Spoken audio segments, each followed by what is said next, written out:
Але ми хочемо вивести ці всі події за межі якихось стандартних, з якогось стандартного розвитку подій. Майдан – це особлива сторінка в історії України. Ви маєте на увазі, що ви хочете ці події вивести за межі законодавства? Ні. А що ви маєте на увазі? Послухайте, я ще не був народним депутатом, коли прийняли політичне рішення амністувати. Рівно від того моменту всі ці події вже давно-давним за межами закону.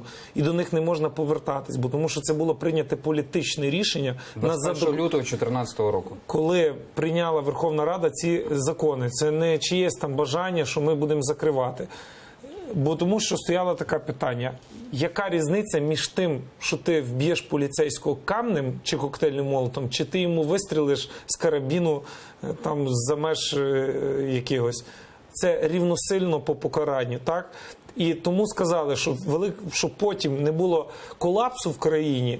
Всі ті люди, які вибивали бруківку, які кидали коктейлі Молотова, які палили автобуси, які були в протистояннях з працівниками на той час міліції, вони всі можуть звинувачуватись в такому злочині, як замах на життя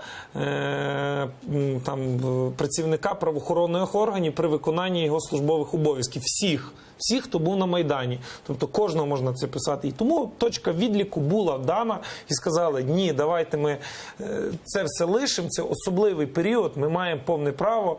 І навіть на законодавчому рівні це затвердили. Але чиїсь злий умисел хотів ці всі події вивести за межі.